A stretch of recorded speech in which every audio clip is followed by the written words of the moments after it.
pour en discuter, je reçois Martha Hall-Finley, directrice de l'École des politiques publiques de l'Université de Calgary et ancienne dirigeante des questions climatiques chez Suncor. Madame Hall-Finley, bonsoir. Bonsoir. Alors, quels signaux est-ce que vous voyez qui laissent entendre qu'un accord pourrait être annoncé d'ici la fin de la semaine prochaine? Ouais, premièrement, j'ai besoin de dire que c'est important pas seulement pour l'Alberta et ce n'est pas seulement une question économique, c'est bon pour le pays qu'on voit le premier ministre Carney et la première ministre Danielle Smith ayant la capacité de parler ensemble, d'avoir des discussions. C'est moins d'un an qu'on a vu ce n'était pas la même chose. Alors, je suis optimiste et on verra. Signer un protocole d'entente, évidemment, c'est une chose, mais normalement, pour construire un pipeline, il faut avoir un promoteur privé, l'appui des Premières Nations en Colombie-Britannique, des autorisations environnementales. Bien sûr, la nouvelle loi sur l'unité de l'économie canadienne, ça vient changer la donne, mais dans les faits, à quel point est-ce que chacun de ces obstacles-là, ça reste quand même sérieux? Oui, on a besoin de secteur privé, absolument. Mais il faut comprendre que pour un pipeline, c'est l'histoire de l'œuf et de la poule. On ne peut pas construire un pipeline sans avoir des producteurs qui produisent plus de gaz ou de pétrole. On ne peut pas produire, les producteurs ne vont pas produire de plus s'ils n'ont pas de la confiance qu'on va avoir un pipeline pour avoir l'accès à l'océan Pacifique et l'Asie. Alors, tout le monde attend un petit peu. Et il faut aussi comprendre que les producteurs voient encore la loi sur l'évaluation d'impact. Ils ont encore un plafond d'émissions de gaz à effet de serre. Ils voient encore, alors on comprend qu'il y a peut-être un petit peu de mouvement, mais la moratoire sur les pétroliers de la côte nord-ouest de Colombie-Britannique. Alors les producteurs, ils ne vont pas commencer à produire encore plus avec toutes ces autres choses. Les gens qui veulent construire ou qui vont peut-être vouloir construire un pipeline ont besoin de voir des producteurs qui sont prêts à augmenter leur production. Parlons justement de l'interdiction sur les pétroliers, parce que l'Alberta presse Ottawa de lever l'interdiction, ou moins de créer une exception sur le tronçon de la côte où aboutirait le pipeline. Mais le premier ministre de la Colombie-Britannique, David Eby, est farouchement opposé à toute levée de cette interdiction. Il soutient qu'une décision pareille, ça viendrait miner toutes les relations qu'il a bâties avec les Premières Nations, les communautés côtières, pour d'autres grands projets, notamment ceux liés au gaz naturel liquéfié. Comment est-ce que vous voyez ce bras de fer évoluer? Ouais, il faut demander, c'est quoi qui est tellement spécial du côte du nord-ouest de la Colombie-Britannique? On n'a pas de moratoire sur tous les autres côtes. On n'a pas de moratoire sur la côte du sud-ouest. On n'a pas de moratoire aux côtes est ou côte nord. On n'a pas de moratoire pour le fleuve du Saint-Laurent. On n'a pas de moratoire tous les voies internes maritimes. Et il y a beaucoup de trafic à travers tous les autres, à côté de toutes les autres côtes, et internes et océaniques. Le moratoire sur la côte, le moratoire contre les pétroliers seulement pour la côte nord-ouest de la Colombie-Britannique c'était clair que ce n'était pas vraiment à cause du côte. C'était vraiment contre le projet original du Northern Gateway qui était un pipeline. Alors, il faut savoir, M. Eby, le Premier ministre, il n'a pas le droit constitutionnellement de dire non à un pipeline à travers la Colombie-Britannique. La Constitution est claire que les infrastructures qui vont à travers des frontières provinciales sont dans la juridiction fédérale. Mais maintenant, en disant ça, on a besoin d'un gouvernement fédéral qui va être fort en demander que la juridiction fédérale soit respectée. Mais justement là-dessus, si une entente est conclue, est-ce qu'on doit s'attendre à ce que Ottawa va imposer le projet, même s'il y a cette opposition de la part du gouvernement de la Colombie-Britannique ou des oppositions des communautés côtières, des Premières Nations? Est-ce que vous croyez vraiment que Mark Carney et son équipe sont prêts à aller jusque-là? Ils ont besoin de montrer qu'ils seraient prêts à le faire. Et il faut comprendre, les communautés autochtones, c'est quelque chose complètement différent. Absolument, un promoteur, le gouvernement albertain, le gouvernement fédéral, ils vont avoir besoin de négocier avec les communautés autochtones.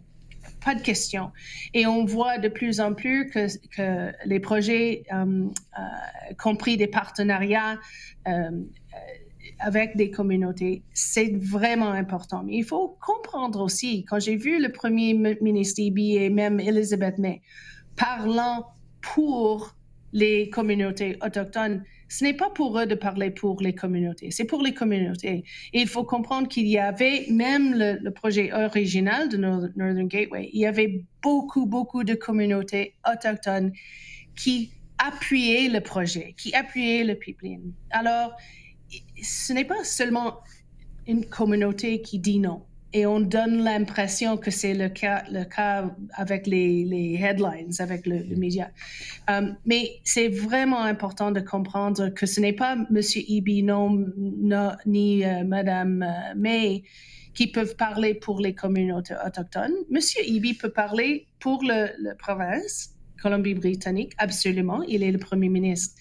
Mais il faut aussi comprendre qu'il y a la Constitution qui est vraiment claire au sujet de les juridictions fédérales ou provinciales.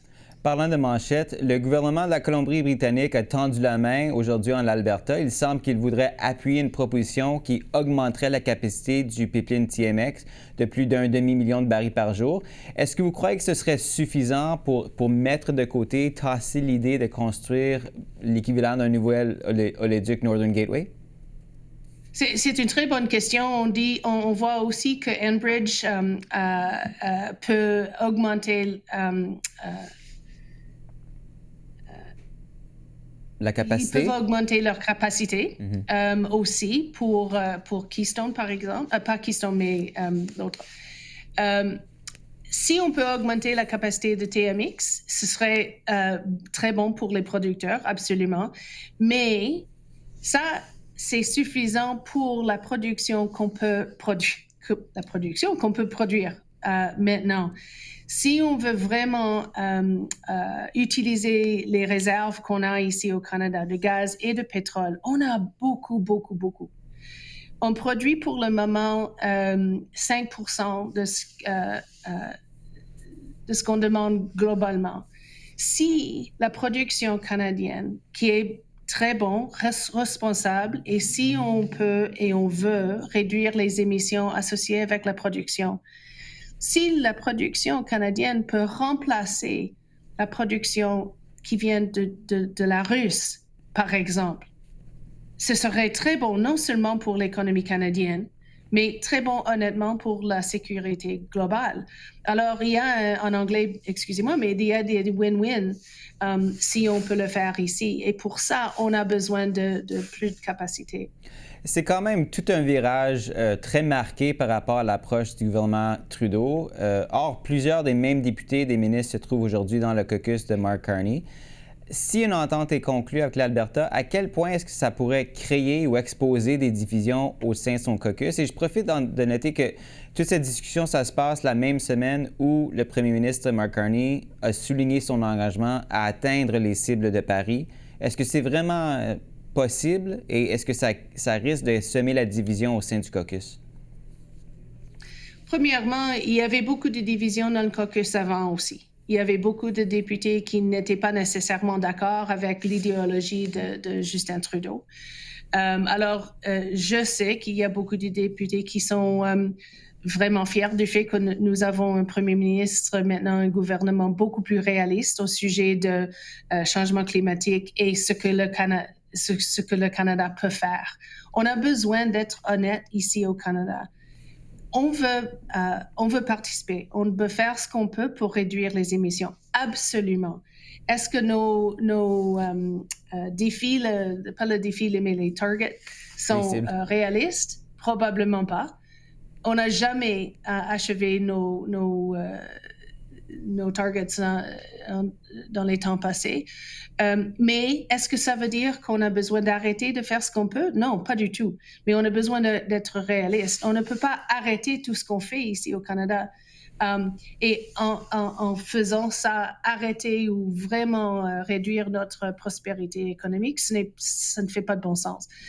Est-ce qu'on peut, par exemple, travailler avec l'organisation Pathways pour réduire les émissions de la production de pétrole? Absolument.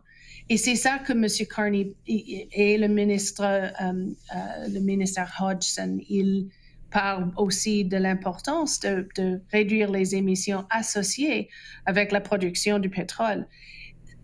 C'est important que nous pouvons dire que nous, comme producteurs de gaz et pétrole, sont responsables, nous travaillons vraiment fort de participer, de faire ce qu'on peut pour changer le changement climatique. Mais on a vu, il y avait 10 ans où on n'était pas réaliste.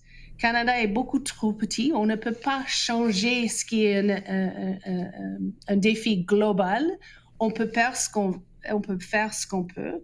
On a besoin de faire ce qu'on peut sans sacrifier notre économie.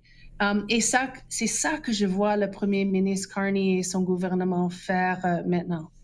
Martha Hall Findlay, merci beaucoup d'avoir été avec nous ce soir. Merci beaucoup à vous, mon plaisir.